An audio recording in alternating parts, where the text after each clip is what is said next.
So I guess the first thing I want to say here is that the phenomenon I'm about to describe is not necessarily a bad thing. And I guess it's not like a good thing either. It's just a thing that I've noticed that I want to give some commentary on. Maybe this is my own fault, but I feel like whenever I make a video about a particular celebrity, everyone's inclination is to be like, oh, what did this person do wrong now? And yeah, it is pretty fascinating to discuss a downfall or a downturn in a popular person's popularity, but sometimes the opposite happens, and that can be just as, if not more, interesting. And so that's why I want to talk about Timothée Chalamet today. In some ways, I feel like this has been the year of Timothée Chalamet, although you could argue that like every year is the year of Timothée Chalamet by December because he's always in like a big December release, but he was in Dune Part 2 earlier this year, and now he is doing marketing for a new movie that he is in, which we will talk about, and I just want to discuss how these press tours and the more time he's spending in the public eye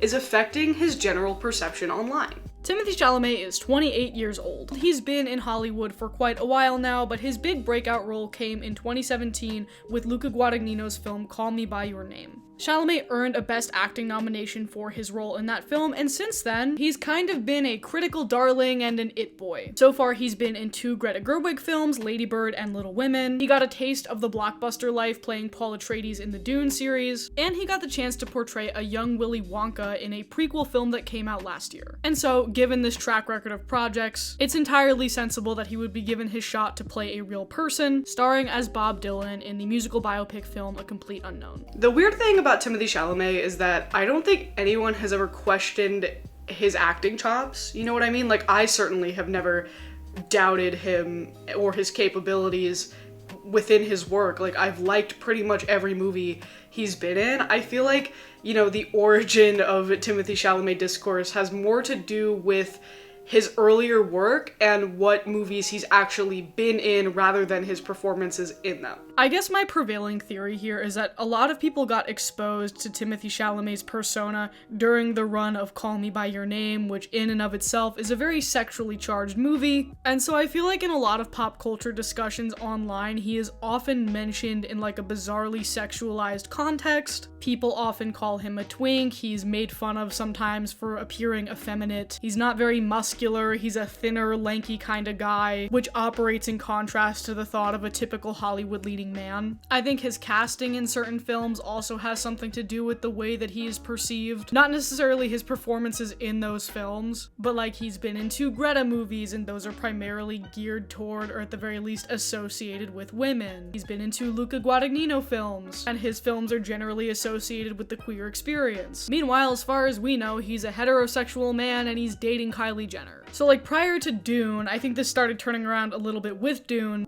I feel like every viral tweet or TikTok I saw about Timothée Chalamet was like, look at this little sickly Victorian child twink man, or I'm a straight dude and I want to break Timothée Chalamet's bones in half because I'm annoyed that women like him, or I'm a gay dude and I want to Timothée Chalamet's until he It's also worth noting that there is a prominent community of folks online who dislike Timothée Chalamet for actual reasons outside of the way he's gendered or perceived or his performances in movies. For example, a lot of people have pointed out his complicated relationship with Woody Allen. Chalamet worked on a movie with Woody Allen in 2019 and then donated the money that he made off of that movie to Time's Up. If you're unaware, Woody Allen is a pedophilic piece of shit, allegedly, for legal reasons allegedly, and most people were aware of his reputation in 2019 when Timothée Chalamet elected to work with him, so a lot of people have accused Timothée of denouncing Woody Allen in retrospect to gain better standing with the Academy. Other people have criticized him for a Hamas joke that he made when he was hosting SNL, and some people just straight up don't like him because of his association with the Kardashian family. I say this all the time, but the way that people feel about the problematic things that celebrities have done in the past comes down to the fact that most people are not morally consistent all of the time, and so if you don't fuck with Timothée Chalamet for any of these reasons listed, that's fair and valid, but it also comes down to an incredibly personalized decision about how you feel and what you value, and you can't expect everybody to feel the same way that you feel about it. Like, you have the right to disagree with those people and not want to associate with them, but just remember that the act of giving grace is not universal. Therefore, what I'm more interested in talking about here is the shift in Timothée Chalamet's perception in the eyes of people who are not as online and just go with the flow based off of vibes, because vibes rule the world at the end of the day. Not saying that's right, I'm just saying that's how it is. And in the last month or two, the vibe shift has been incredibly palpable. So let's talk about like the origin point of Timothée Chalamet's legendary meme run in the back half of the year, the Timothée Chalamet lookalike contest.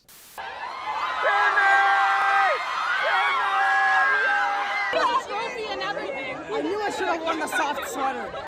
The Timothée Chalamet lookalike contest was a viral phenomenon here in New York City that kicked off a worldwide online trend of people organizing public contests to see who closely resembles some celebrity. The first one, and probably the largest one, was the Timothée Chalamet lookalike contest in Washington Square Park. And much to the surprise and delight of everyone in attendance, Timothée Chalamet actually showed up. This, I think, was a big turning point in Timothée Chalamet's perception because it was the first time that people recognized that he was online. Maybe not chronically online, but he was online. And of course, I'm speaking generally here because real ones know about the Timothée Chalamet Xbox controller review channel lore. Anyway, I think this whole situation really endeared a lot of people to him, because prior to this point, at least to me, he seemed like relatively closed off. His relationship with Kylie Jenner was very private, so much so to the point that people were speculating that it was actually just fake and for publicity. You know, if you weren't paying close attention, you'd likely put him in the category of these untouchable, closed off kind of stars who wouldn't know how to navigate through a subreddit if their life depended on it. But Timothee, he has a Reddit account.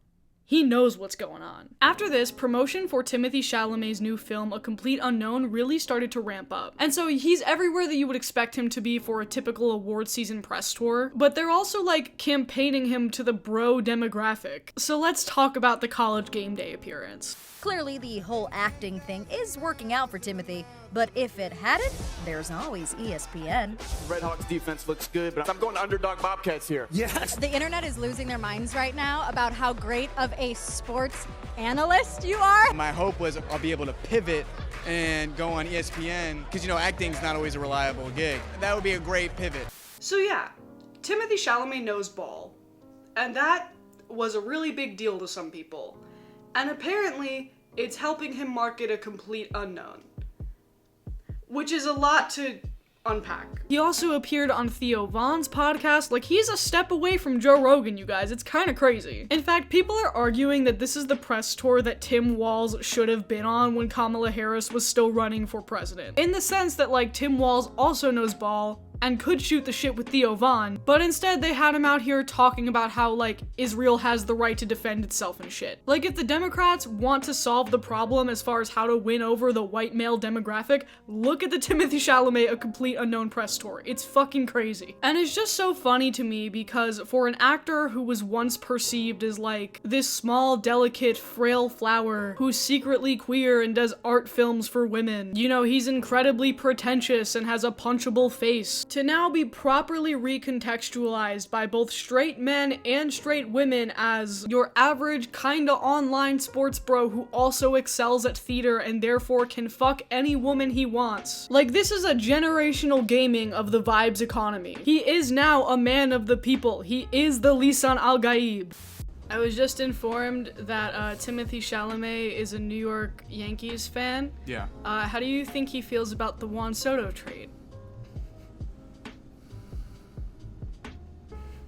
Kayla, what the fuck? And, you know, I think there also is something to be said for the fact that he was getting more hate when he was being perceived as more effeminate and, like, more out of touch and artsy. There's a weird, nuanced, gendered context to that. Especially when you consider the amount of people who spoke about him in, like, a violent or sexually charged way. When now the dominant discourse is like, wow, Timothée Chalamet seems so cool and relatable. I'd like to sit down and have a nice beer with him. It's almost like you're rewarded with the perception of normalcy when you're exhibiting traditionally masculine behaviors. Like, even when you're famous, people just give you a more inherent respect. And he hasn't even abandoned, like, the weird artsy shit. Just a couple days ago, he was seen doing a Bob Dylan cosplay where he was, like, in character and not smiling for any photos. Like, that's weird as fuck, but now people are finding it way more endearing. It's just so endlessly fascinating to me. And I don't know if this is going to translate to, you know, success for him in terms of award season. We know he's is gunning for that Oscar nomination, if not a win, for Dune, but at this point more likely a complete unknown, which is kind of surprising to me because I've seen the trailer for this film 1,000 times. I really didn't have that much of an interest in seeing it because I don't like music biopics. I think most of them are bad, but his performance has gotten great reviews, so I am a little bit more inclined to check it out. At the same time though, I don't know if the decision to make him more relatable in his press tour is going to translate to like niche Academy Award success, because the people who vote in the Academy are like the most inside baseball motherfuckers on the planet. I don't think they care about Timothée Chalamet's college game day picks, but if it's working for him, like I at least have to praise the hustle of his publicist or whoever is getting him in front of as many eyeballs as possible. And again, this is not to say that Timothée Chalamet is absolved of all kinds of valid criticism for his choices throughout his career. Like I said, I think the amount of grace that celebrities get for that ultimately comes down to how they're faring in the marketplace of vibes, and whether or not the problematic things that they've done have been deemed too chronically online for most people to care about. The shit is weird, sometimes it doesn't make any sense, and that is why I am here to overanalyze all of it for your viewing pleasure. Okay, before we go, I have a singular request for the masses. You guys know I do a How the Internet Fell Out of Love episode on this channel every month, and I am really struggling to pick who or what to make a video about. I floated some ideas out on my socials and on my community tab. I even, floated the idea of like, should we do a brand like A24 or the Marvel Cinematic Universe? I'm willing to open it up because nothing is kind of like sticking for me this month. So let me know who you would like me to do for this month's How the Internet Fell Out of Love episode. I am editing and recording it on Monday. It's going to come out the day after Christmas, and I will shout out whoever gives me the winning suggestion. So thank you guys so much, and I'll see you next time. If you're traveling in the North Country Fair, where the winds hit heavy on the borderline, remember me to the one who lives there. She once was a true love of mine.